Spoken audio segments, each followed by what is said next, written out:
God, and the Old Testament story of Moses lifting up the bronze serpent in the desert. By evoking these symbols, Jesus reveals to Nicodemus how to enter into the kingdom of God. The Old Covenant people were incorporated into the family of Abraham through the rite of circumcision. The New Covenant people are incorporated into the family of God through the rite of baptism. Baptism is the gateway to the kingdom and to eternal life. The people of the Old Covenant were saved from the deadly bite of the serpents by looking with faith at the bronze serpent Moses mounted on a pole.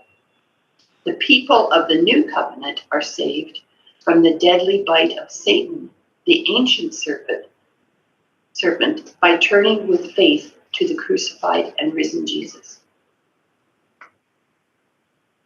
Jesus revealed to Nicodemus that he would be lifted up. This can refer to any of the 3 times Jesus was lifted up. He was lifted up on the cross when he was crucified. He was lifted up from the dead on the day of his resurrection. And he was lifted up to heaven on the day of his ascension. Jesus connects his being lifted up to the bestowal of eternal life on those who believe. As believers, we share in Christ's death and resurrection through our baptism. This is because our baptism is both a dying with Christ and a rising with him to glory. We lose our old life of sin and receive the gift of grace, the beginning of eternal life. Through baptism, we become members of the church, the body of Christ. Barnabas. The first reading gives us an example of the communal life of the early church. Barnabas sold a piece of property and gave the money to the church.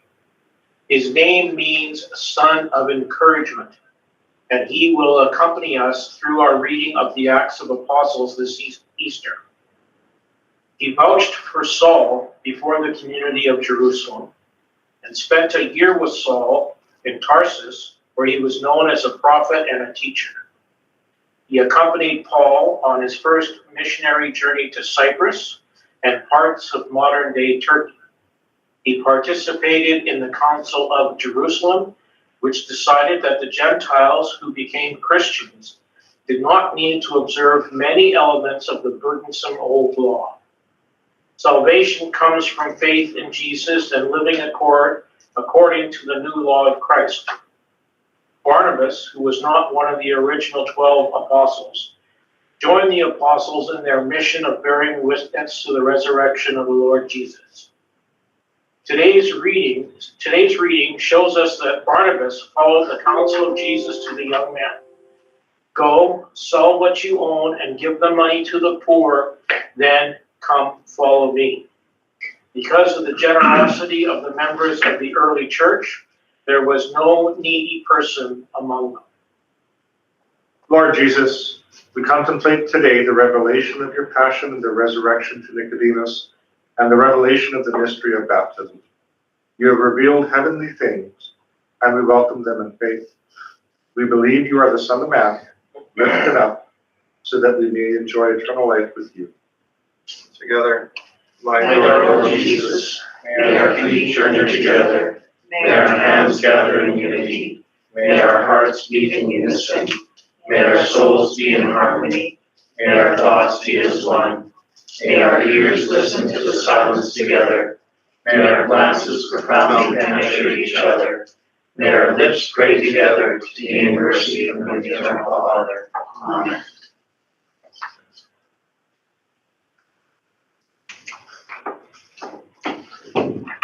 Great. That's a whole RCIA program. Thanks, Chelsea. I was looking for the committee of the whole agenda. You missed one meeting and you have to be retrained.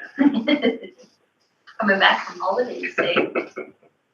Okay, we have, land acknowledgement. before we begin, The Medicine Hat Catholic Board of Education would like to acknowledge that we are gathering on the traditional land of the Blackfoot people who have welcomed here for centuries the Cree, the Métis, other First Nations, and non-Indigenous people. The land is now recognized as the traditional territory of Treaty 7 to the north, west, and south, and Treaty 4 to the east. The Medicine Hat Catholic Board of Education also wishes to thank the First Nations people, past and present, for welcoming us here. Thanks, Mike. And now we have a presentation to our Edwin Parr recipient, Mackenzie Gill. I'm Edna Murphy, learning support teacher and acting vice principal at April John Paul II, and I have a few or many words to say about my kids. It's with great pleasure and honor that I stand before you today to speak about a remarkable individual who has made an indelible mark on our school community. We're here to celebrate the nomination of Mackenzie Gill for the Edwin Parr Award, and it's truly a testament to her dedication, passion, and unwavering commitment to education. From the moment Mackenzie stepped into our school, and it was in July, by the way, and I've met her there often throughout the summer, which we're planning, she brought with her a contagious enthusiasm that ignited a spark in every person she encountered. As an English and French immersion teacher, she has not only imparted knowledge of the language, but also nurtured a deep appreciation for the Francophone culture and global diversity. Her innovative teaching methods have transformed mundane lessons into captivating experiences, leaving students eager to learn more about the world beyond their borders. Whether it's through interactive activities, real-world examples, or fostering open discussions in French and English, Mackenzie has consistently gone above and beyond to ensure that each student not only understands the material, but develops a genuine love for the language and culture. She has created an immersive environment where students feel comfortable practicing their language skills and exploring new horizons. Beyond the confines of the classroom, Mackenzie has become a trusted mentor and friend to many. Her door is always open, offering guidance, support, and encouragement to students and other staff members facing challenges, both academic and personal.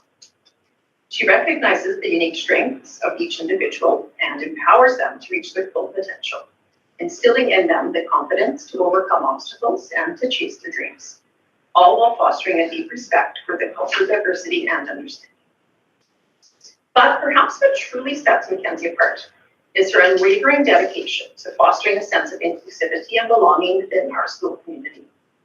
She makes it her mission to create a safe and supportive environment where every student feels valued, respected, and heard, regardless of their background or language proficiency. This constantly is demonstrated in the classroom setting as well as in the extracurricular activities that Mackenzie has led. Through her kindness, empathy, and genuine concern for the well-being of others, she has touched the lives of countless students, leaving a lasting impression that will be remembered for years to come. In recognition of her outstanding contributions to our school and the profound impact she's had on the lives of our students, it is with great pride that we have nominated Mackenzie Gill for this well-deserved award. She embodies the very essence of what it means to be an exceptional first-year educator, bridging language barriers and fostering a love of learning that transcends borders. We are incredibly fortunate to have her as part of our school community. In my 17 years of teaching, I've had many student teachers and have worked with many first-year teachers, and Mackenzie by far, I think, outshines. Please join me in congratulating Mackenzie for this nomination and thanking her for her unwavering dedication to our school community and the pursuit of knowledge.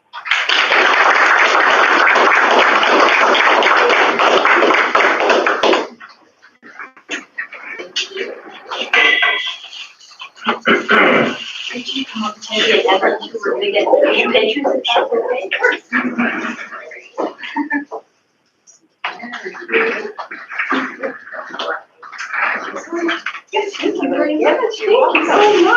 Thank you so much. Yeah, exactly.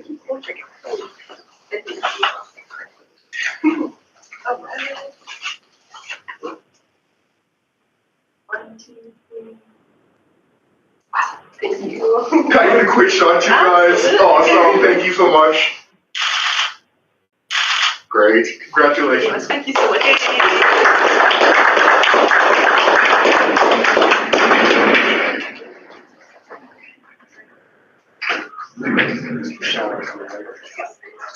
I like get up that she was like. You can stay for this exciting meeting, or you can go if you. Oh, I'll stay. I want to hear. All right. I want to change your mind. Open the door if you change your mind. You don't have to make that choice right now. I'm gonna hold you to that. Oops, I got lights in my eyes. All right, we're gonna go on to approval of the minutes. Did you have a chance to look at them? So can I get somebody to approve them? Madam Chair, there is an error in the minutes. Okay, It's showing that I was there at that meeting, and when in fact I wasn't. okay, we will remove you. We felt that you were there in spirit. Well, I appreciate the sentiment. Okay, thank you. Okay, can I have somebody approve them as amended? Well, he does, Deacon Robert? it says that he is out That'd be for the great. March 12th minutes. March 12th, yes. Yeah, Yes, it it does. does say absent. You have to look over at the far right. Oh, way over there. Okay, then they're not amended. I was like, I'm pretty sure I put that, but. So do we need to correct? All right, I still have Deacon Robert approve them Okay, as they are. All in favor? Thank you. Okay, approval of the agenda. Has everybody had a chance to look at it? If you have, can I have that approval? I'll send it for. Thank you. All in favor? Thank you. All right, next is Board Communications, Catholic Education Sunday. Dr. Zerti? Thank you, Chair. We received a letter from the diocese with respect to the 2023 Catholic Education Sunday. And so on November 4th or 5th of 2023, there was $122,961.87 raised during the masses. And the diocese gives us a portion of that, and so the jurisdiction's portion was $3,185.54. And that goes to Bibles, That's right? For the grade 4 kids? Good, good job.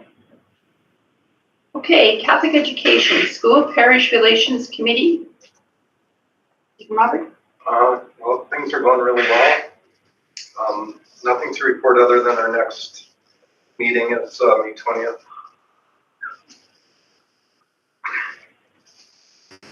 Okay, next, Religious Education Verbal Report, and this is Heather.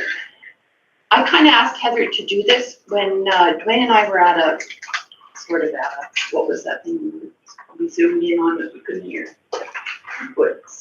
Oh, the English minister's consultation. Yeah, and anyway, it was very difficult to hear it, and it was kind of choppy and everything, but I did hear some part of it. And they were discussing our presentation of like gender education and human sexuality and all that kind of stuff. And they were talking about policies there. And I thought, I don't know enough about this. So I asked Heather to kind of sort of brief us on what we do in our schools. What is being taught to our kids. And how the church is involved in that. So she put this report together, which I thought was great. Did you want to say anything more about it, or? The first point there, I think is interesting. That's more about curriculum than human sexuality. Specifically, is they're working on in Alberta K-9 curriculum right now. It's very focused on the resource, and they want to just take a step back and have like curricular outcomes. Within that, there'll be human sexuality outcomes as well. So I think it'll be nice when it's all one piece. So that's kind of in the works. But otherwise, I'm happy to answer any questions. I just thought it was important for us as board members, if we get asked these questions by our people, that we have some answers for that. And I guess the bottom line is we follow the teaching of the Catholic Church. That's the bottom line. But thank you, Heather, for putting this together and making us aware and keep us updated on what the changes are going to be. Thanks. Okay, board work plan, revised staffing report. Mr. Gill? Thank you very much. Just wanted to provide an update to our board members and where we are with our staffing process for next year. So at this point, we've petitioned our staff for the January retirements, which we had 2 of. We've also looked at transfer requests, which I received a number of, and we'll be beginning to deal with those folks that have requested a transfer for next school year. Later on in the agenda, our ERIP application has passed as of April the 1st, and we'll be making note of that later today. In general, what we're looking at is likely a staffing that will be fairly similar to this year going into next year, although our numbers have grown. Most of our staffing will remain stable. We do have several situations where we added staffing towards the beginning of the year this school year due to an influx of those students that have come over the summertime. However, in most of those situations, as we're looking at our numbers early on right now, a lot of those numbers have held. So although in my report here I've included that we have 1 full-time leave, 1 part-time leave approved for next year, 2 January retirements, and 1 resignation, we will be advertising some further positions to that. Some folks that we brought in an interim contracts, we look like we're going to be able to make those more permanent positions moving into the future. And we'll be working with Greg here in the near future exactly what our staffing budget is going to look like. This Friday, I'm heading off to Lethbridge with 2 of our principals to attend their annual job fair. And recently spoken to the group of graduates or near graduates at Medicine College as well. And we're actually going to be doing a bit of an in-service with them on how to join our sub-list here, I believe on the 23rd or the 24th. So, going really well. If there's any questions. And you did something else with the kids here at the college too, earlier. So earlier in the school year, so part of our staffing process this year is we revamped our interview guide. Oh. And what we did is we piloted it with the 4th year students at Medicine College, which was a really great experience. And actually that was a really great opportunity. We partnered our administrators that were on the committee with me with members of our aspiring leaders group. And those folks went out and did those interviews. So some of our teachers that are aspiring leaders got to conduct interviews. An excellent experience. Yeah, I thought that was a really good thing, just to make them aware of us. Not that they're not aware of us, but just formally aware. Yes. But any questions for Nick? Comments? Thank you. Diploma exam review, Mr. Gill. Attached to your report, you'll find a PowerPoint presentation that I put together for this. And I'll do my best to click through it from over here. I can.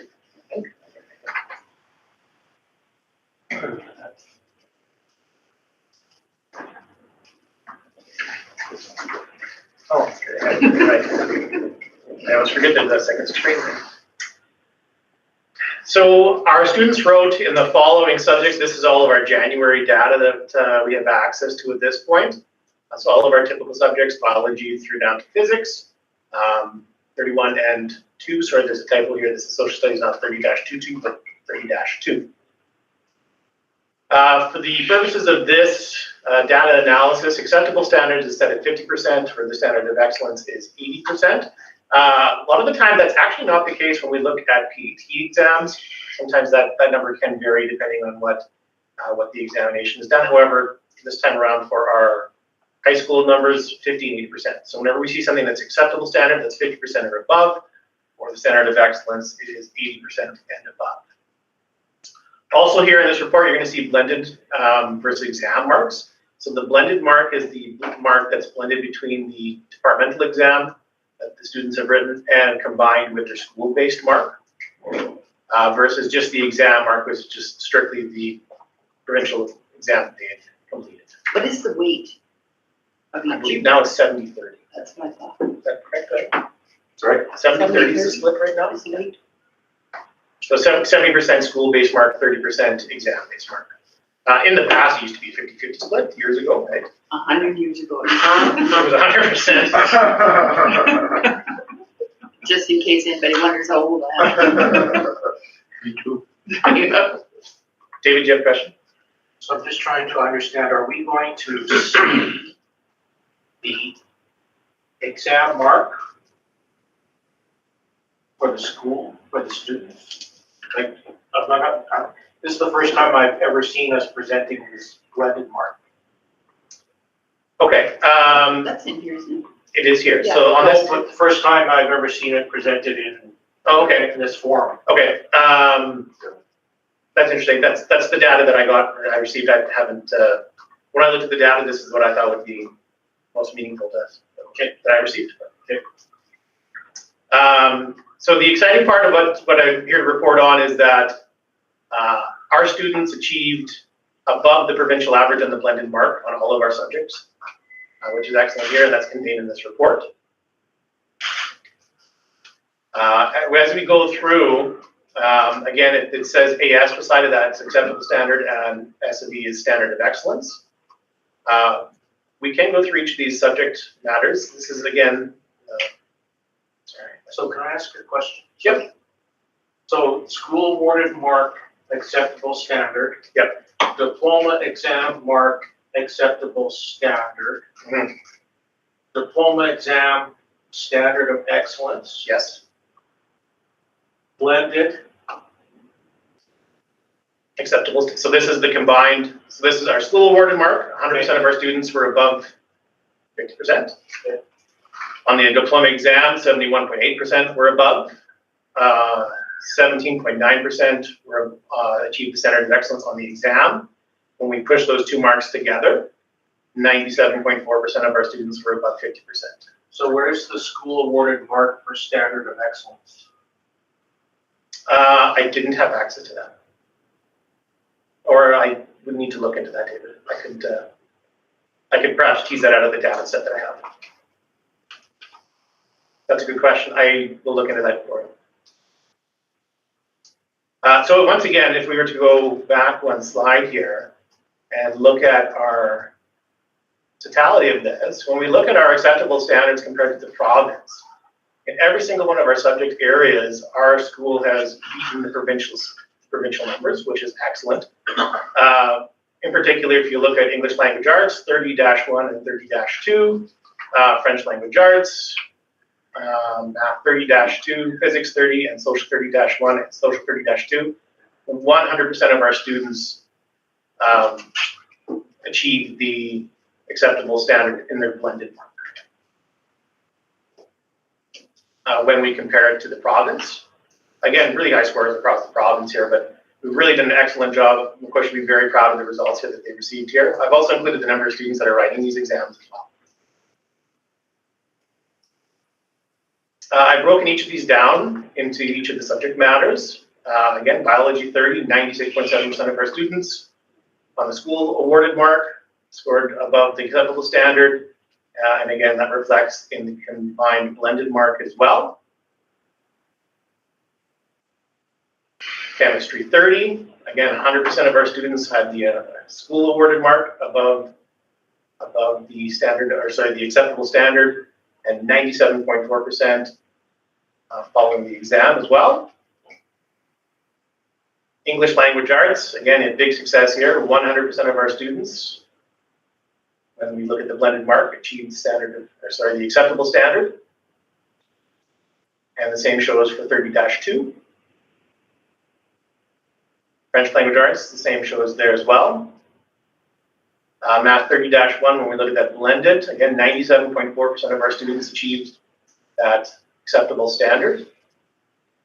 100% of our students in 30-2, 100% of our students in physics 30, 100% of our students in social 30-1, and again, 100% of our students in 30-2 in that blended mark. So again, this is our recap table here. So again, in totality, our school has scored very, very well on this set of exams.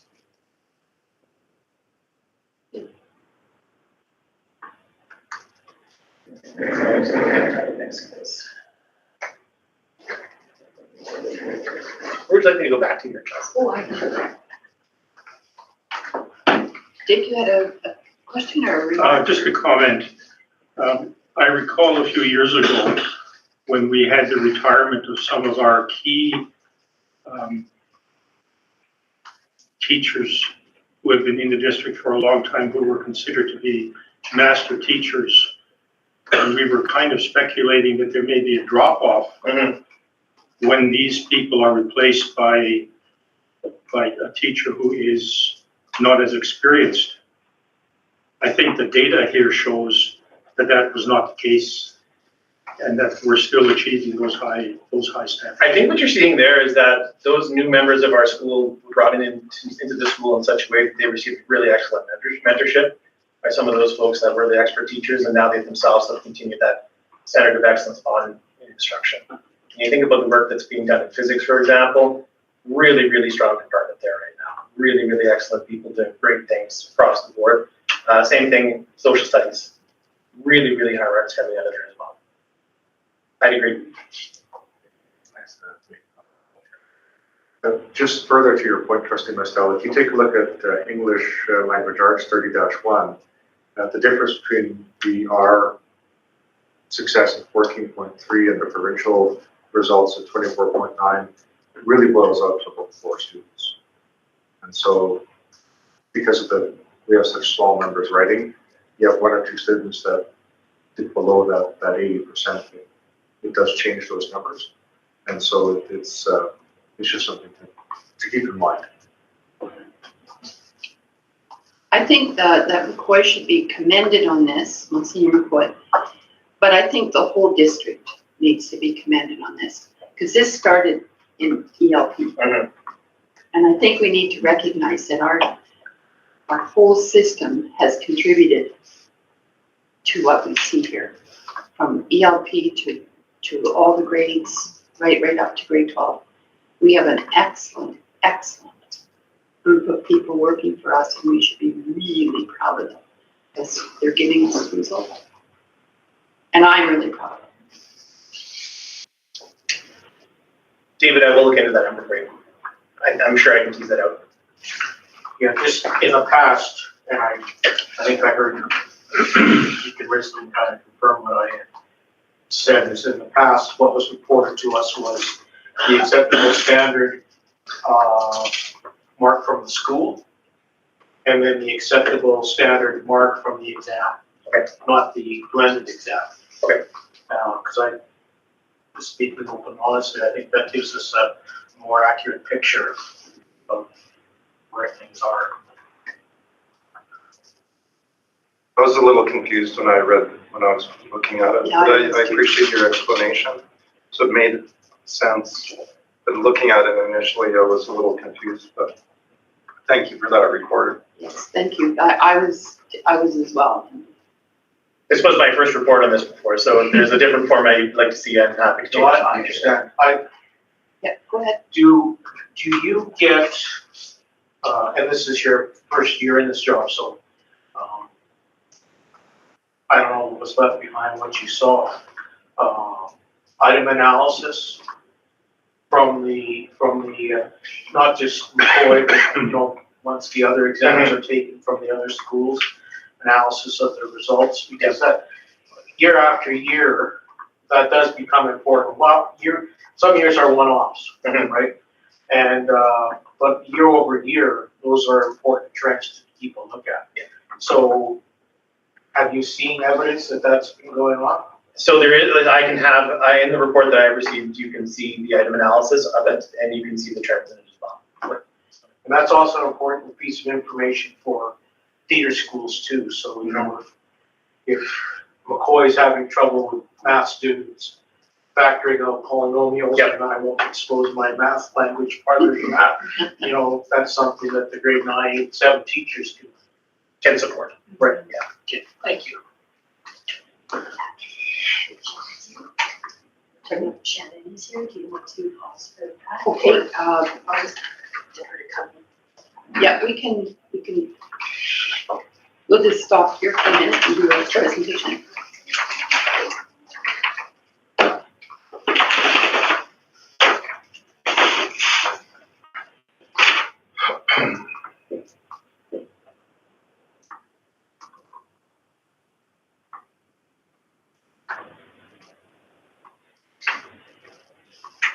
That always makes me feel so good when I say it. We're ready. That's not nerve-wracking at all. Thank you. You're welcome if you want to sit, stand, or whatever, if you prefer. So St. Michael's School nominated Shannon, and I kind of took their ideas and wrote up a little summary, so I'm happy to share that. So Mrs. Shannon English has been an integral part of Medicine Hat Catholic School Division for over 30 years, 34, I think, as she has shared her talents as a teacher, school counselor, vice principal, and principal. Shannon is currently the principal of St. Michael's School. One of her greatest strengths is how she embraces the dignity of all by continuously making a special effort to ensure that all staff and students feel valued. Servant leadership is another one of Shannon's strengths. She can often be found in the classroom supporting students who need just a little bit of extra help. She often says that she will not ask her staff members to do anything that she herself would not do. As a parishioner and member of the Catholic Women's League, Shannon is an active member of Holy Family Parish. In addition, she has served as the choir director for the 8:30 a.m. choir for many years. At Division Masses, Shannon is always the first to volunteer to share her talents by leading the choirs or participating in whatever way is needed. Finally, Shannon's faith is clearly a priority in her life. This commitment is evident by Shannon's past attendance at the Blueprints Retreat, the Religious Education Congress, and Division-hosted faith opportunities. Shannon's commitment to her personal faith has impacted the Catholic culture of all the school communities that she has been part of. We are very proud to recognize Shannon English as the Medicine Hat Catholic recipient of Excellence in Catholic Education for 2024. Please join me in congratulating Shannon.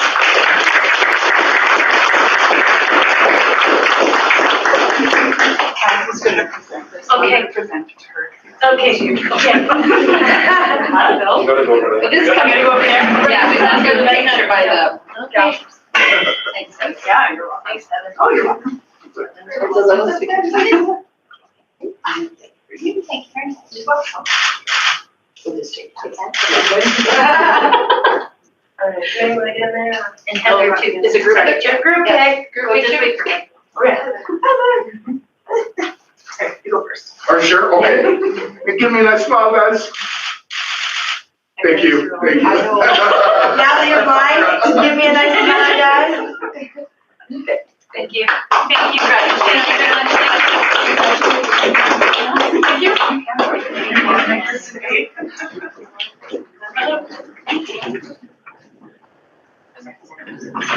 I was going to say you can stay or go. They're choosing to stay, but you can go if you want. Didn't have to tell her twice. They interpret. This ain't your first rodeo. Okay. Yep. Go ahead. Sure, I was just gonna ask one question about standard of excellence, and I know Dwayne kind of referred to it slightly, and I know, and I recognize that our numbers are very small, but is it at all concerning that all of our standards of excellence levels are below provincial? I guess it's something that we could look at, Bernie. Again, when you look at, again, the small numbers, that could be the difference of one kiddo, two kiddos not making that standard of excellence. It is something that the high school would look at as well. Yeah, I mean, overall, I think the results, acceptable standard, are awesome, amazing. And yes, so the difference between biology, 36 kids, and that can happen. Right. That can be a big swing, I understand that, but it just seems, It's those snapshot results, right? yeah, it seems unusual that not even one of our groups exceeded the provincial average. Otherwise, though, if you would look at the acceptable standard, we beat the provincial average. I think more than half of the subject matter. So, on the exam. I'll just share through the chair to Mr. Gale, one of my experiences when, for a time, I was responsible for doing this thing when I was the acting superintendent. It's very worthwhile to dig into it deeper and even look at the distribution of the marks. Because I know at that time, the trustees weren't happy with the average. So I put up the distribution, like, without putting names, all the scores. And of course, average is the least reliable measure of central tendency that there is. So once they saw, I think it was in Camp 30, once they saw the scores, it was a whole different story. Right? Because you had a cluster of students who did quite well, and then, but down here there was a cluster of 5 or 6 who did not do well at all, and that just craters your average. Craters the average. So I know people. It's worthwhile doing that deep dive sometimes to get a more accurate picture of what's going on. Okay, is that it for the marks? We'll move on then to ERIP. Mr. Beal. Thank you. This is my last report today. As per the board work plan and our collective agreement we have with our teachers, Section 7.4 is the early incentive retirement plan, where we petition each year for our staff who could look at applying for that. That's at the board's discretion.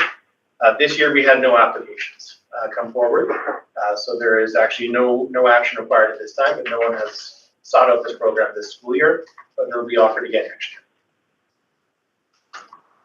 Okay, any comments? Go ahead, David. Is it worth a communication to advise staff that no regrets came forward? But even though the deadline's passed, that doesn't mean we won't consider them. We could look at that if that's something the board would like to do, right? I just put that out there for administration. I don't want to make a motion or anything, but circumstances change sometimes, or somebody's whatever happened. Yeah. That is the application deadline, but I think we can work to extend it. Yeah, I don't disagree, David.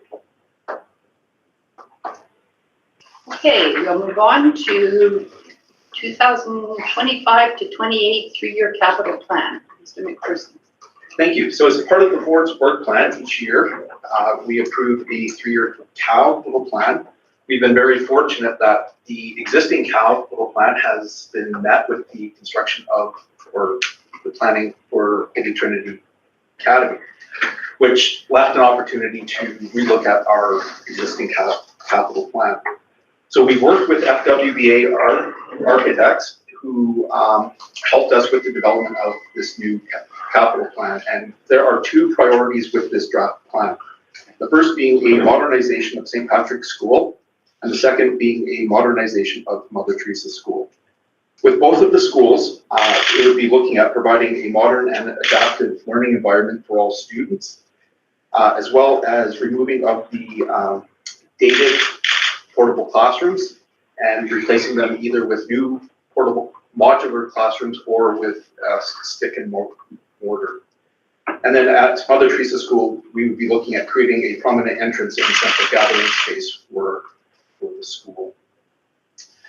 These 2 projects would be important for the division needs as the enrollment trends are developing within the division.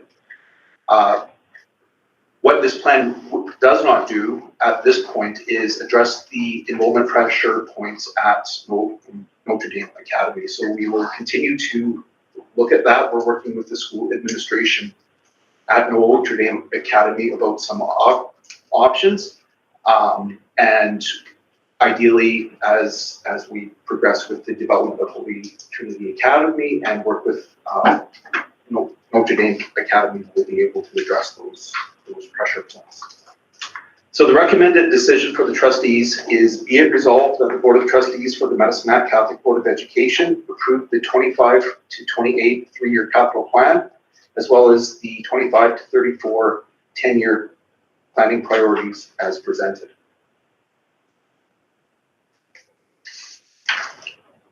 Okay, David. I'll make that motion, Madam Chair. Any discussion?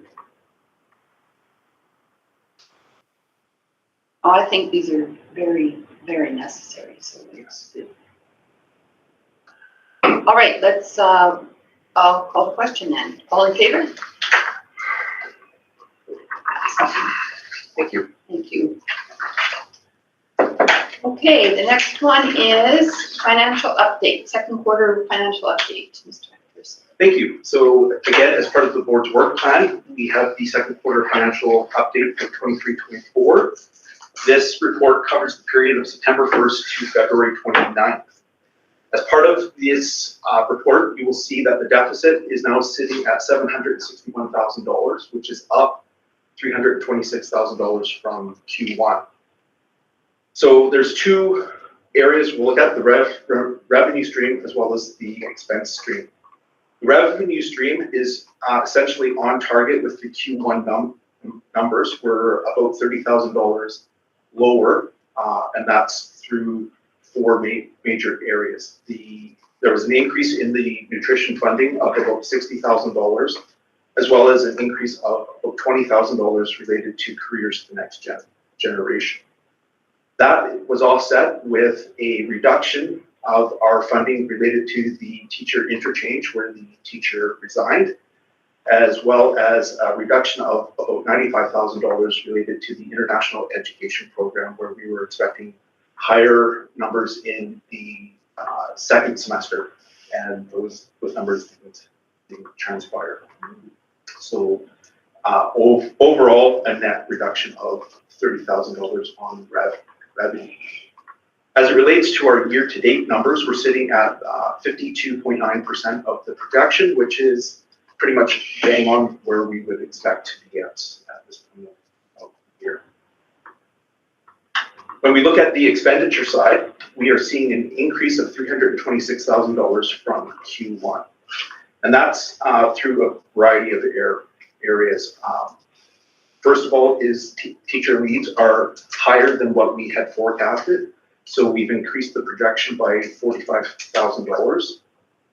Schools are using their reserves at a higher rate than we had anticipated. So the board has approved almost $32,000 of school reserve use. Our nutrition program is higher at $11,600, but that's offset with the $60,000 increase with the nutrition funding.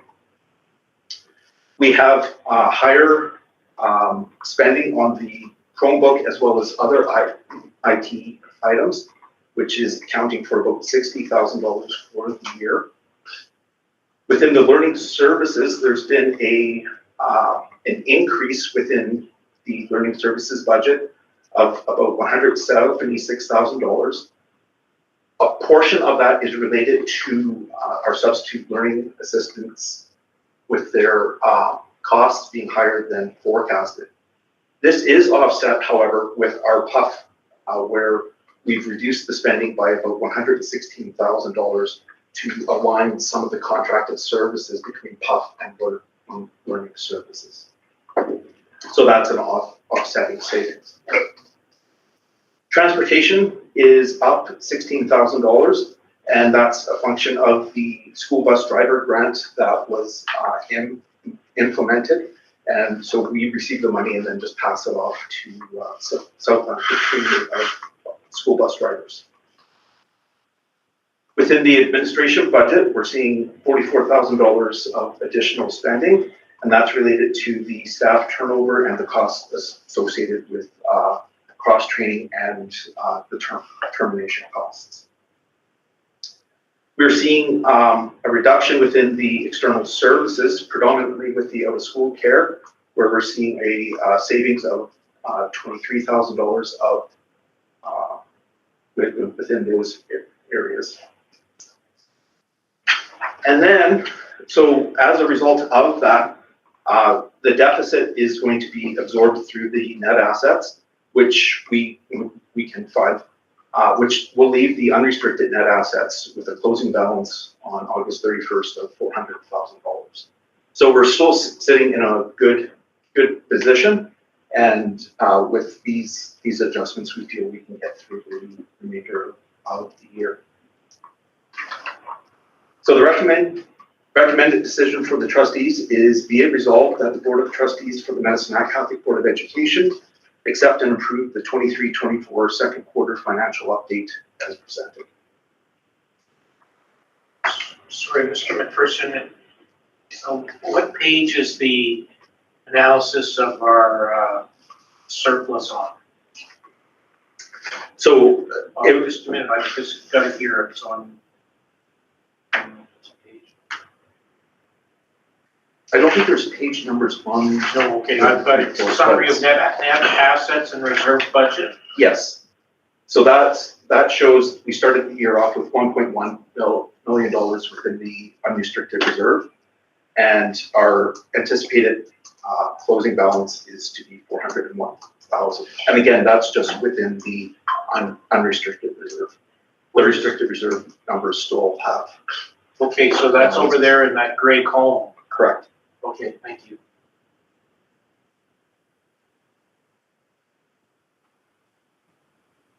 Okay. I'm sorry, Madam Chair. That's okay, go ahead. Our restricted reserve is at 1 point. You're predicting that at the end of this current year, our restricted reserve will be at 1.29 million. Correct. What is the limit that the government has put on unrestricted net assets? It's a percentage now, isn't it? Yes, we're allowed $1.6 million, so it's equivalent to our administration spending on Okay, office. thank you. Any other comments or questions, Mr. Finch? First question directed to McPherson is just, so our deficit is at 760,000 plus, that's projected. Correct. How much more is that than our budget that we brought out a year ago? So how much are we trending to exceed? So we started. We're about 600,000. We were forecasting a budget of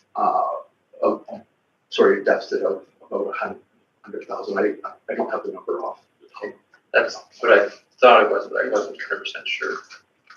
Okay, thank you. And as a second question, again, with our board and system admin expenditures, it said there's an increase of 44,500. Does that still maintain us within that range of that percentage that we're allowed? I think it's 5% is the top end. Yes. Yeah, we're within that allowance. Are we approaching that ceiling? We have about another 30 to 40,000 left. Okay, no, good, thank you. Mr. Leahy. Under expense analysis, the letter G, it says additional work is needed to examine expenditures with a reduction of PUF enrollment. Like what is that additional work going to entail? So you'll recall we had a lower than expected PUF enrollment. So as part of the clawback, and we didn't know what that clawback was until March 29th. So we're looking at what that total clawback amount is, and then we'll compare it to what the forecasted spending within the PUF program is.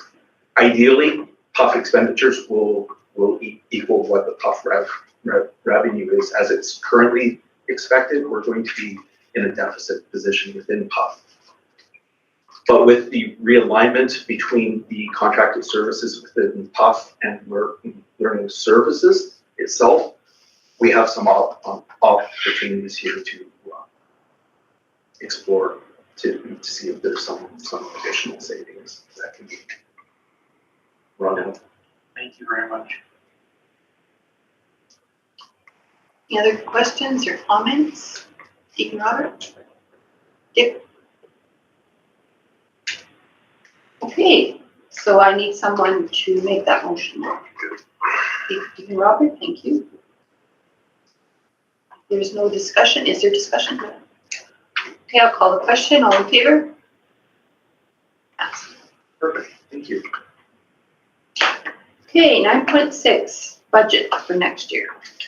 So we have received our funding, the funding profile, as well as the funding manual. We received it actually on Holy Thursday at 4:10. So I was very pleased with that news.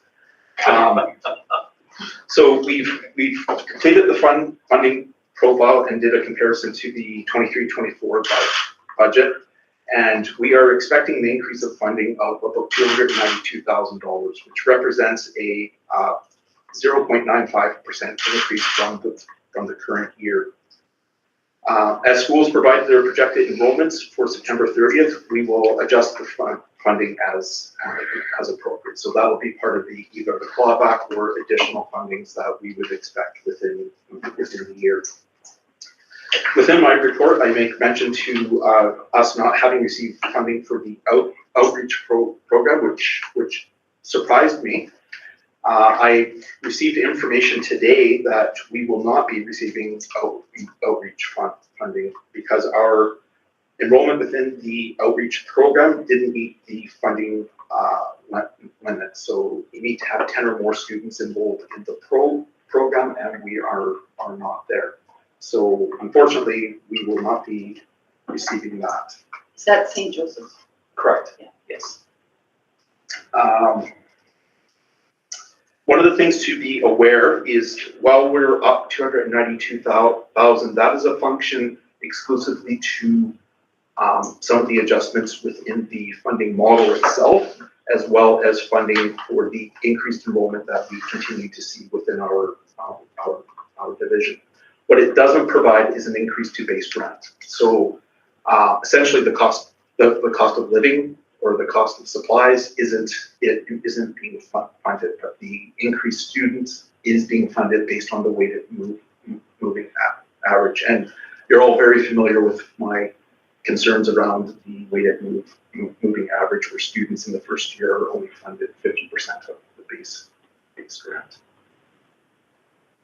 So yeah, it's a good news story as we can see. It is more money supporting new students coming into the division.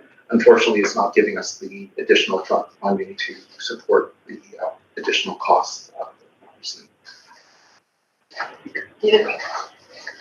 Related to the continuing saga of the weighted moving average, when Alberta Education puts together their funding sheets for each school division, are they at that time able to identify, okay, Medicine Hat Catholic had X number of new students last year. We funded them for 50%, those new students. Y students got 50%. This year it's Y plus one being one more year. So they're gonna get funded at 85%, correct? Is that built into that sheet? Does it get that granular? Yes. Where they're able to say, okay, Medicine Hat Catholic, we've got this magic computer program that's gonna show us that X number of their kids, maybe I should be using a different letter now. X number of their kids have been there for over 3 years. X number have only been there for 1 year, and X number have been there for only 2 years, new students. The short answer to that is yes. They look at the total enrollment that we are projecting for the upcoming year. That total enrollment's funded at 50%. They look at the enrollment from X minus 1, right, and that's funded at 80%, and then X minus 2 is funded at the full 100%. I was hoping you were gonna say, no, that comes later, and we'll see the. That part is good that it's there. Where the challenge comes with that is with the increased enrollment, the increase, you're only seeing 50% of. I agree. And that's, we discussed that with the Premier when we met with her. And I don't think it's a very good system. I don't think it's fair. I don't think it's fair. If I was a parent of a student who, let's say I moved here from Peace River, where my child was funding for 100% to go into that high school. All of a sudden I moved to Medicine Hat. It's a new student in the system. My child is only bringing 50% of what I used to bring in. And then let's say my child might have some kind of special need or accommodation needed. That just doesn't seem fair, but I know I'm preaching to the choir. Yeah. What's our preliminary numbers so far looking like in terms of increase of students, decrease, stay the same? We are expecting an increase. I don't have those. There's two data streams, numbers that we provided to the ministry back in early January, which helped inform the funding model itself. Yeah. What we're looking at now is we're getting weekly reports from schools on what their expected September 29th numbers are going to be. I'm waiting for one school to finalize their numbers. Once I have that, I'll input this into this system and try to determine what our additional or clawbacks are. I'm curious what the uptake has been for the new sports academy that they're operating at Notre Dame. How's that? It's been very good, I think, Mr. Gale. So they are actually looking at splitting up facilities into the big holdup right now. It became the number one requested academy immediately. All the existing four? Yes. Wow. So what had golf had been the number one, volleyball, basketball has now eclipsed that. So they're looking at, instead of offering so many slots in one gymnasium at a time, looking at splitting the gymnasiums in half into two smaller groups as opposed to one larger group and increasing the size, the totality of that a little bit. But they're waiting on facilities right now. That's the big holdup. Excellent. We're investigating other potential facilities as well, because I think the ask right now, there's over 100 students that are interested in that. Well done. Yeah, 110, I think was the last time. Further to the point that David was raising regarding the conversation with the minister regarding funding, what was the minister's response? Is there any reason to hope or to think that that funding model is under review or likely Well, to Greg change? did a really good job of explaining what that model is to her. And I don't think she thought it was a very good idea. It was put in place during COVID to sort of protect declining numbers. But now, with increasing numbers all over Alberta, everybody's being penalized by this model of funding. And so she said she was going to go back and talk to the Minister of Education about it, and just like, she didn't see it as an advantage for anybody. Am I wrong saying what she said? That's yeah. She was, to me, without putting words into her mouth, she wasn't in favor. So we'll see what happens with that. Well, that's encouraging. Yeah, it was. She was encouraging about that, very much so.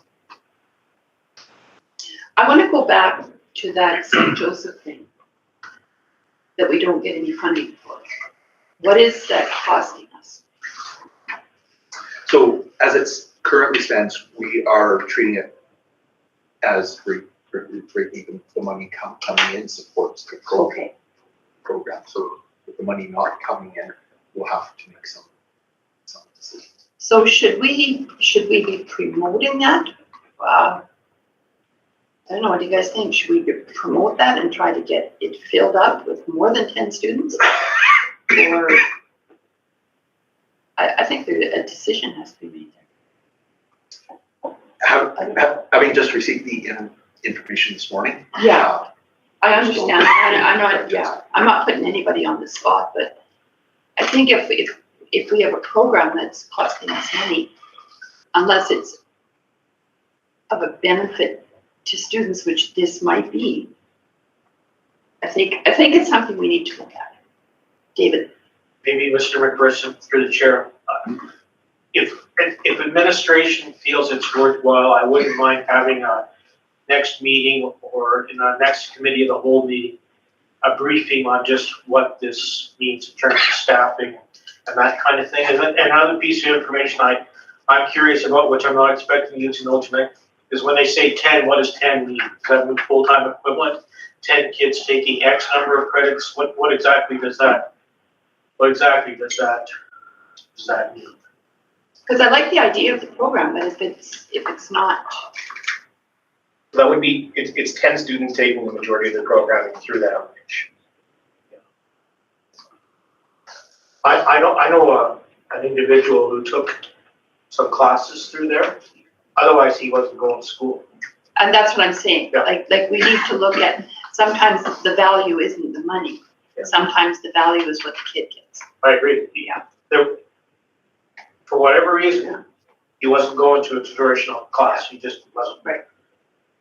Like you're He's talking going to to an old St. special ed teacher. who Yes, he was going to St. Joseph. So, And that's what we need to know. Right. Is it enough? Is there value there? And if there isn't, then let's get rid of it. But if there is, let's keep it. or, Madam Chair, we pay for it ourselves if we think there's value to it. Okay, any other, sorry, Greg, do you want to say something? As part of this discussion, I wouldn't mind setting the budget approval meeting. Usually we have an off-cycle meeting to approve the budget. Budget has to be approved before the end of May. I am proposing that on May 27th, the board has already set a committee of the whole meeting date ending at 4:15, that we have the budget approval meeting on May 27th at 4:15. I'm in favor of that. We're already here. Good? Good. Perfect. Is someone to make a motion? Okay, So we can set that as. can somebody make a motion to set it for May 27th? Deacon Robert, all in favor? Thank you. Thank you. All right, we're going to information items. Strategic priorities update, Dr. Zawichny. Thank you, Chair. So the report, or the standing item report is attached. I'd like to highlight two things in there. One, as part of our work in our faith development plan, Heather, DJ, and your chair, Madam Chair, will be members of the Holy Family Parish Renewal Committee. Additionally, I volunteered to facilitate some goal planning with them if they would like to help. But that's exciting because, of course, the division faith plan that we have is in alignment with the diocesan plan. We should be aligned that's so good. with the parish plan. So all three of us should be on the same page by the time this work is done. So that's exciting.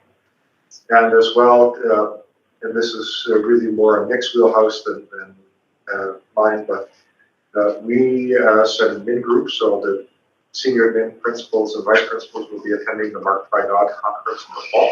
This is the annual conference that the Catholic Superintendents Association puts on.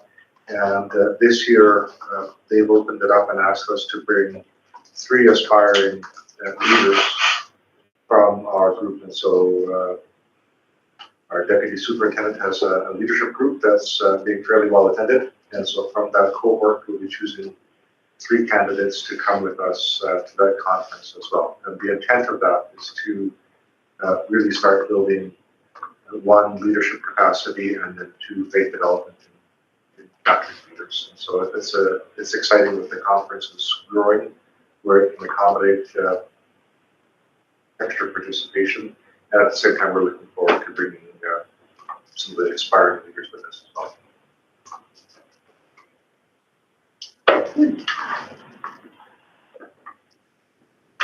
This is my favorite PowerPoint because of those things. It took me 2 hours to figure out how to make those things. I have to look at my notes every month to remember how to I make love it. this. I love it. It's my favorite. So keep figuring it out. Okay, we are going to go on to transportation, Mr. McPherson. Thanks. The RFP, or the request for proposals, has been issued for our transportation service provider. It has been 10 years that we've been working with Southland. Wow, 10 years. 10 years. There's been no operational aspects, but this is just part of our government's responsibilities to ensure that we're getting good pricing for the services. So that has been issued. The closing date is May 1st, and I would like to have the selection committee meet shortly after that and make an award recommendation to the board for the May 14th public meeting. As part of this process, I would like to have the board consider appointing one trustee to be part of the selection committee. So if there's a trustee who would like to be appointed. I can do it unless anybody else wants to. I'd like to nominate Mrs. Glasgow. I'll second that.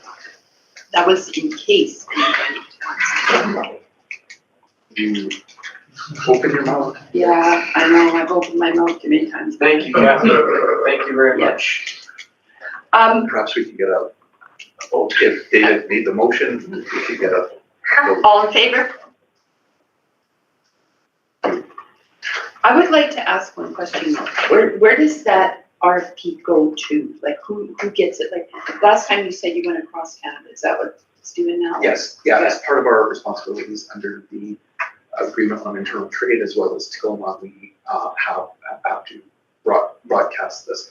So we use a system called Alberta Purchase Connection, which is run by the Alberta government, which anyone who is interested in government tendering would have access to. Okay. And because I was surprised when you said last time we had a company submit something from Quebec. yes, So it could be anywhere. yeah. It's like, so Southland is based out of Calgary, but a vendor would come in, set up shop in town. Yeah, and yeah. and provide service. Well, that's good. Dick, To Greg, Madam Chair, do we know what the cycle for our neighbors are with regard to when contracts expire? Do I know? Yeah. Well, I do now. No. Prairie Rose, as well as the public board, have both issued RFPs for transportation service providers, but it was not intentional that we do it this way. Well, I think it's to our advantage to do that. The bigger the slice, the more interest I think it would receive. True. Than having just a small This- district like us. This wasn't a coordinated RFP, so it's not all three boards issuing an RFP together, so it's. But I seem to recall when we switched to Southlands 10 years ago, that our neighbors across the street had just switched to Southlands also. That's why I think that our RFP cycles are kind of matched, are kind of in sync. well, and they'd all be in that body that you sent it to, right? Like everybody's RFP would be in. Yeah, that's true. Good, thank you. Communication report? Karen? Mine's less fun than transportation. Okay. My report's attached, a couple highlights from our Faith Day and our big announcement, our funding announcement. And you'll see we had some awesome community news articles this month. So if you click the links, you can see the webpage where all the articles live. I don't know if anyone has any questions. Oh, just thank you for doing all the stuff that you do and keep us in the news.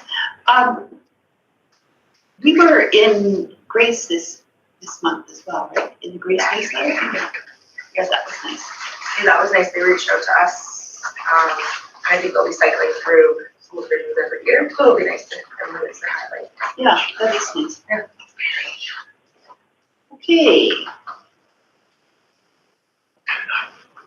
We're gonna go on to committee reports.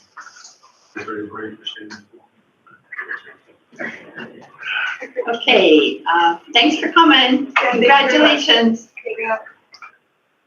All right, ATA Negotiation Committee. Mr. Mastel, you have a report here. There's nothing to report, Madam Chair. Oh, There is a TIBA engagement meeting, Oh, is there? April 29th. April 29th, okay. At what time is that? is that on here? I didn't put the time. Oh, okay. But I can find out.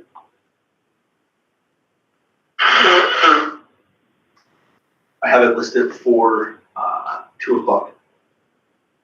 The 29th of May, 29th, okay. Is that a Zoom?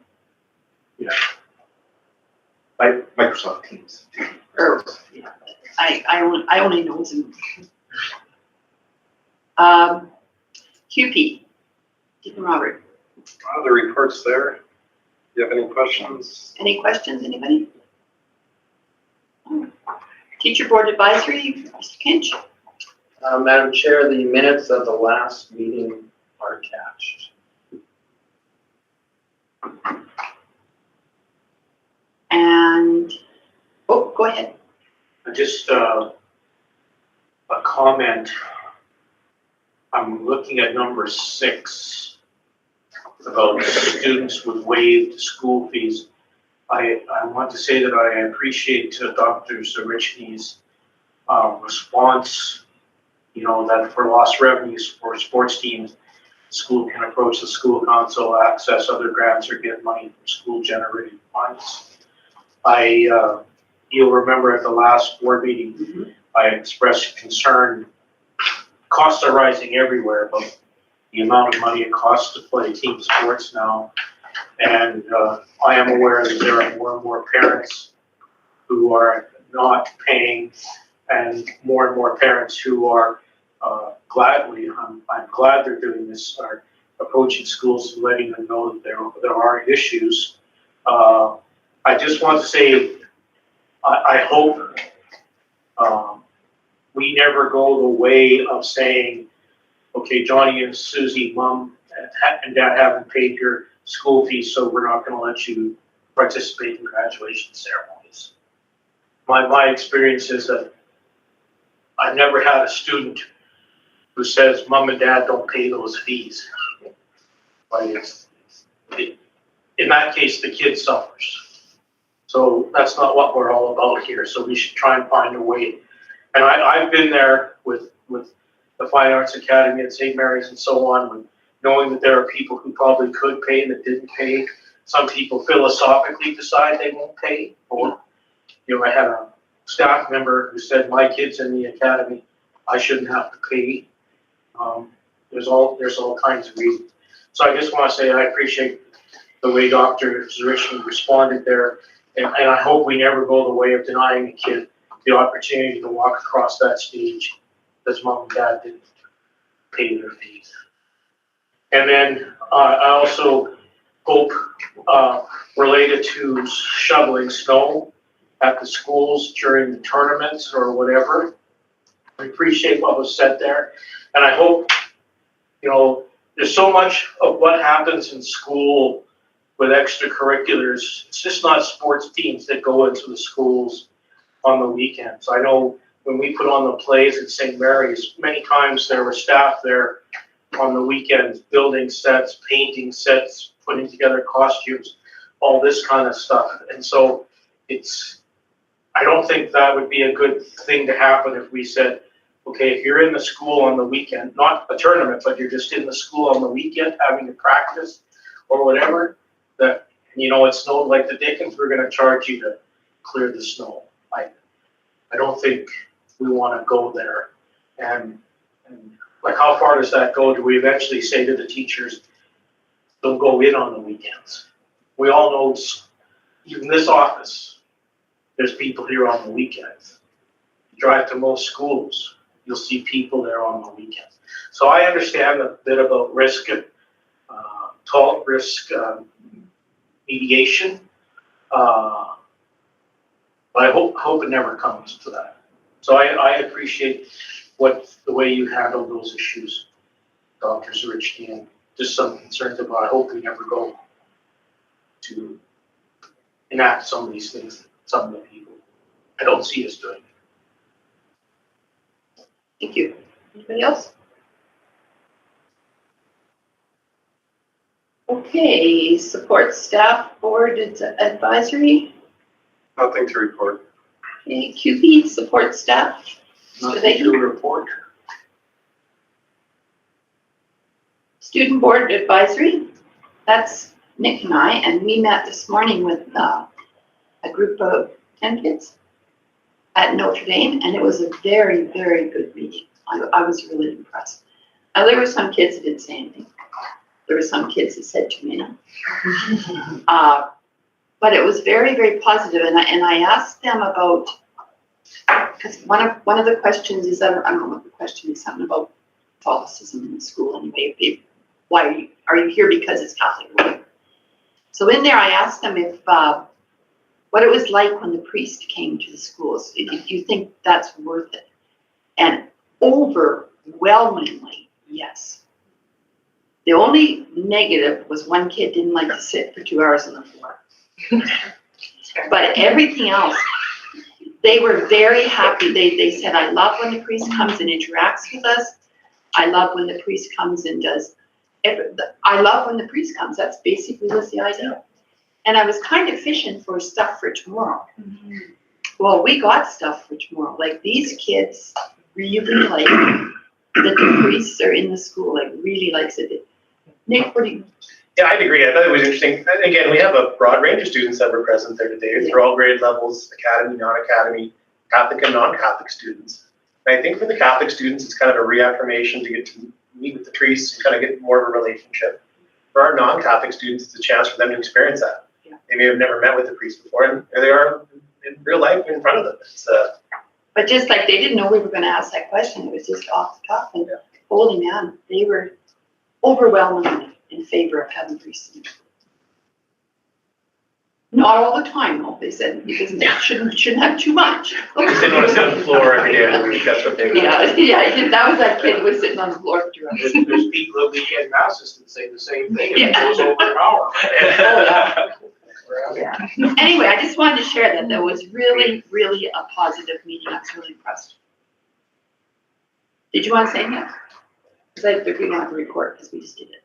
I'm always impressed whenever we meet with our, even, like some of the most vocal students there today were our grade 6 students, and they were 6 through 9. But those kids really wanted to share their voice, and I'm always impressed with that. They want to share their thoughts. They're basically told by one of their administrators, you're going to come and meet with the deputy superintendent and the board chair. And they don't really know what that means. But we show up and we bring pizza. And so I told them I was Nick's boss. Yeah. And then you used to teach me. And yeah, I think it's just one of my kids. Yeah. But anyways, I'm always impressed. They're there and wanting to share, and we're giving them some prompts, but they take it. They just take it and run with it. Yeah. And I think that was one really. One guy that said when you asked him why he was at Notre Dame, he said because I'm Catholic and my grandparents are Catholic and we're all Catholic and we're. And my parents met at McCoy, so yeah. My parents met at McCoy and we're going the whole route. It was fun. That's a fun one. Okay, audit committee. Thank you. So under policy 8, one of our requirements is to have an audit committee, and the audit committee should be composed with at least 2 public members. So Dr. Zarichny had come up with a really good idea and has approached 2 individuals who have agreed to let their names stand for appointment to the audit committee. Those being Mr. Ken Bollendorf and Mrs. Alicia Dowd. So there's two recommendations that are essentially identical. The first being, be it resolved that the Board of Trustees for Medicine at Catholic Education appoint Mr. Ken Bollendorf to the audit committee in accordance with policy 8.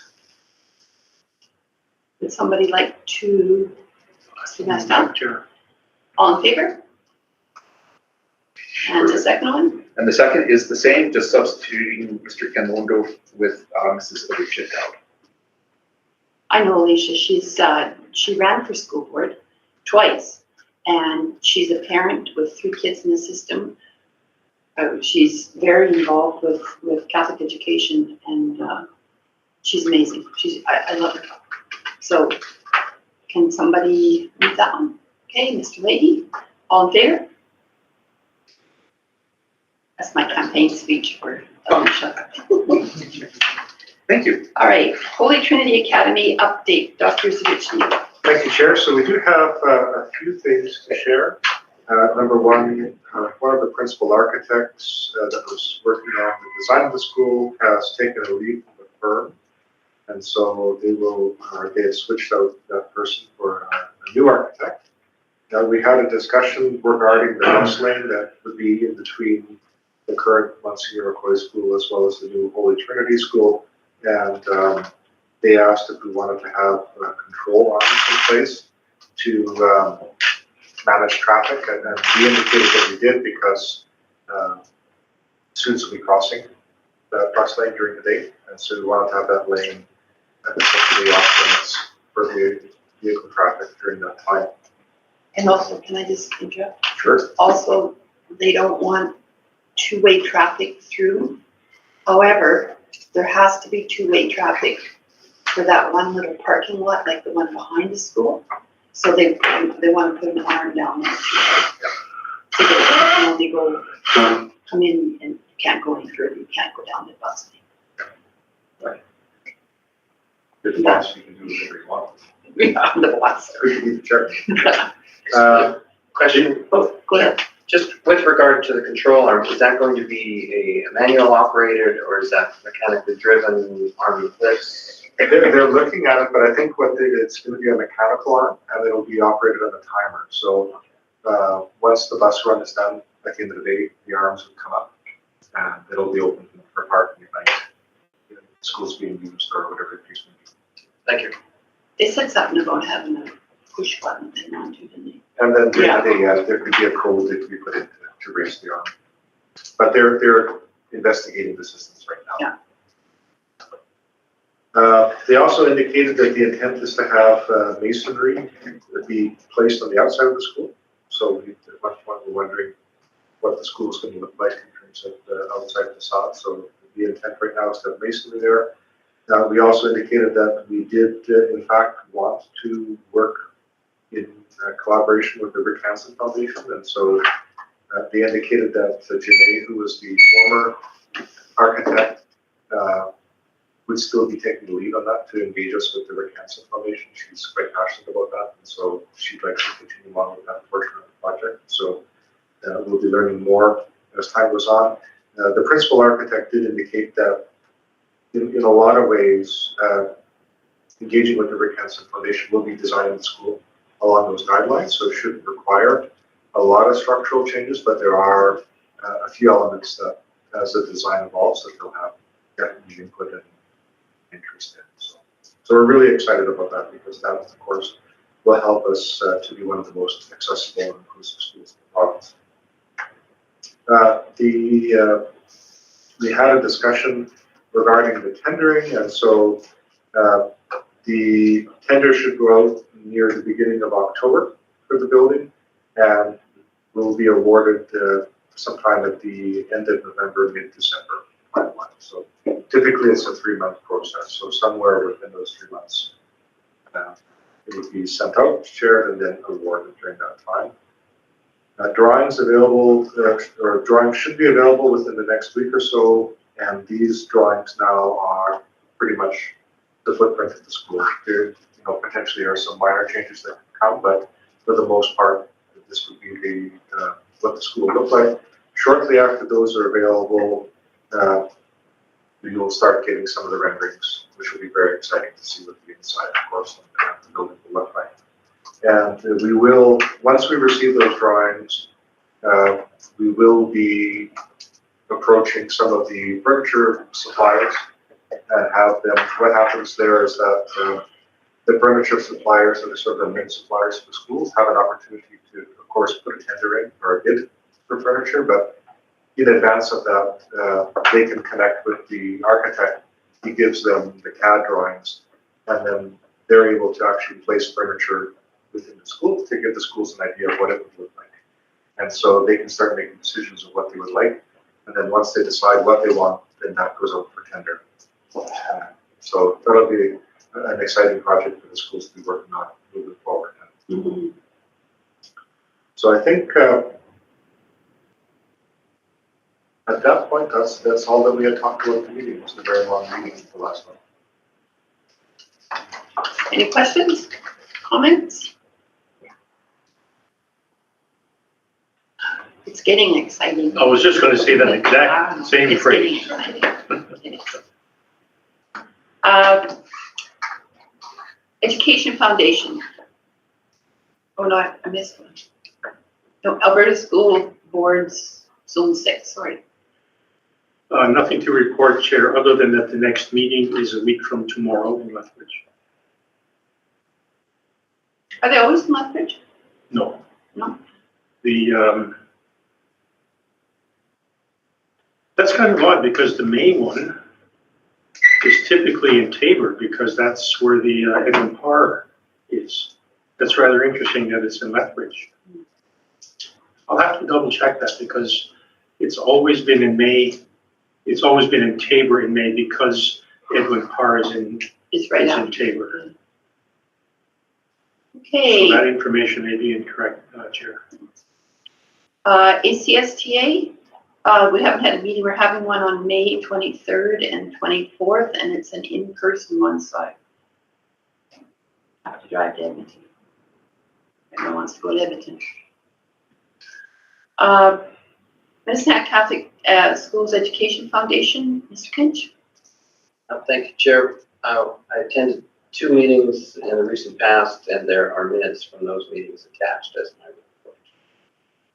Any highlights? I went through them. Anything you saw as highlights? Well, we awarded scholarship, or a scholarship to students.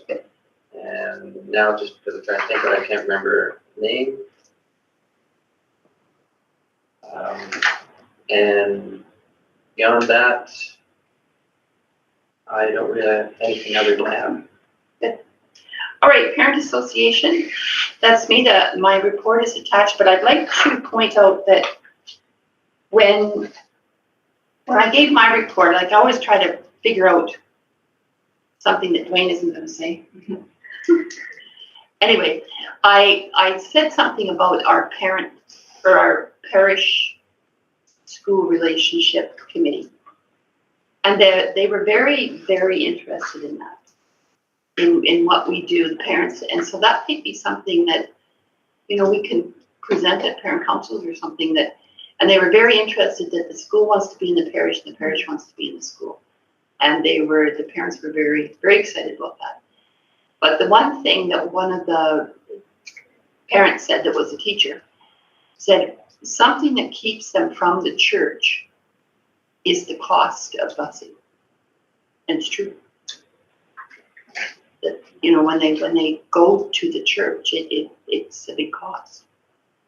And so maybe that's something we want to look at for next year about, I don't know how we would fix that, but. So I've worked with Heather, and what we have done was determine the number of trips schools were making to parishes. Yeah. And then we modified it based on the increased rates for school buses and provided an allocation to schools. Schools do, as part of my meetings with principals, I've noticed schools don't always put all the money into school busing. They're given an opportunity. So I've had a discussion with that principal about the funds that she had available. Good. And I think it's just like if it's money that's keeping them away, and there's a really good reason for them to be there, we need to look at. But if it's not, then it's theirs. I was just gonna say something, and Greg and I have worked on that, but something I think we should keep an eye on, because if we're asking them to go to the church more, then we might have to adjust that.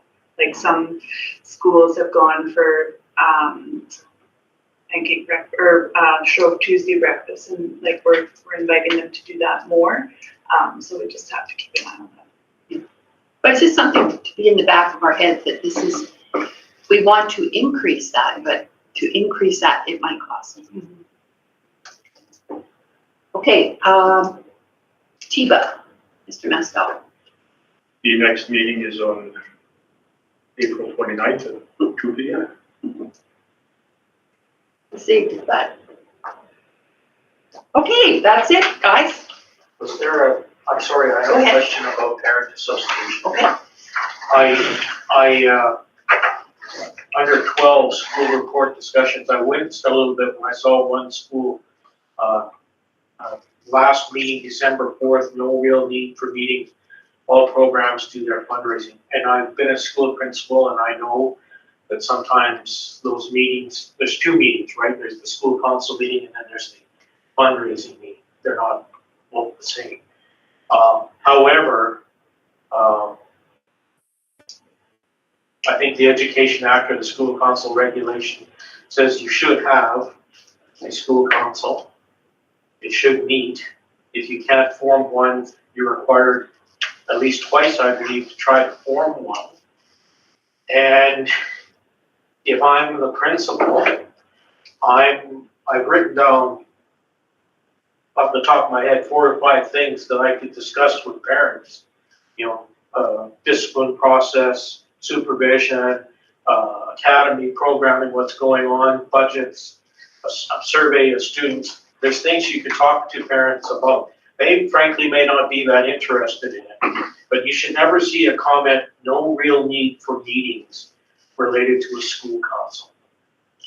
And That's under St. Mary's, right? well, I didn't want to identify the school, but there it is. But what I was gonna say is they don't call it parent council.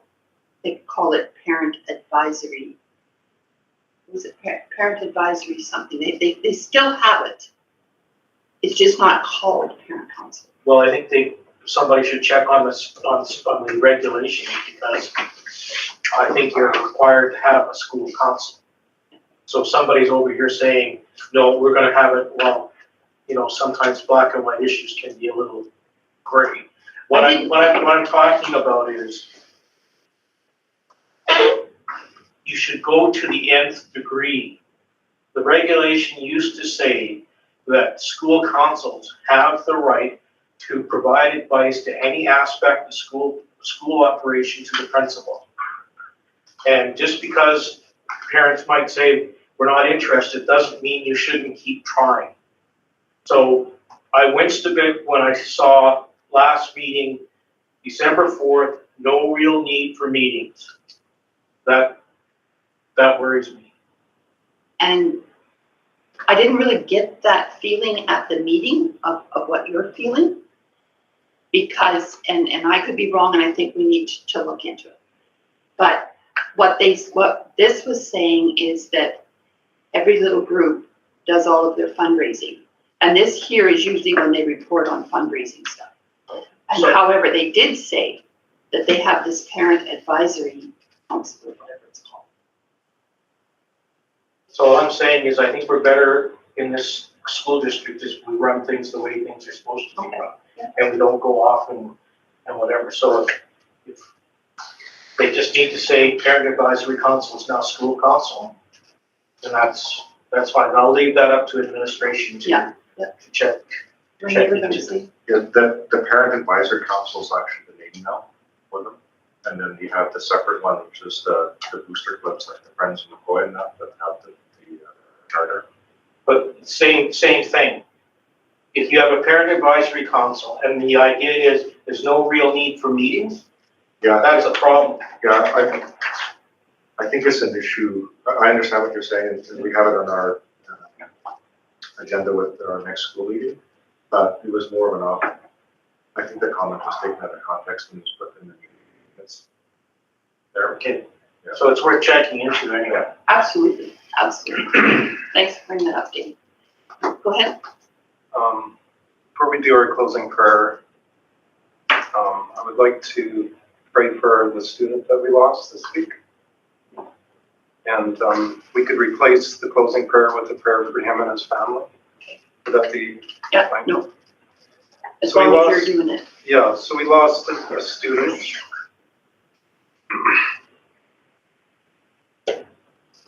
Dylan Unsner. And so just in the name of the Father, Son,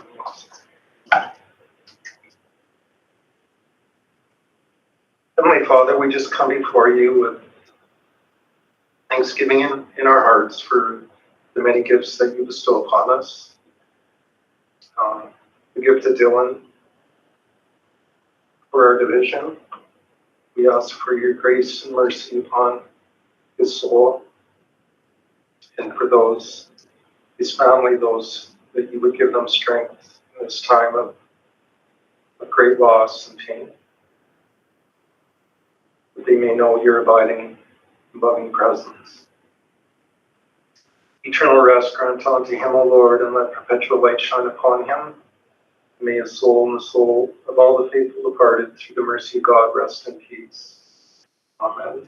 Our Father, who art in heaven, Hallowed be thy name. Thy kingdom come, thy will be done on earth as it is in heaven. Give us this day our daily bread, and forgive us our trespasses, as we forgive those that trespass against us. And lead us not into temptation, but deliver us from evil. Thank you. Okay, the meeting is adjourned. Are we going to stay and have a quick pal? Don't have a comment.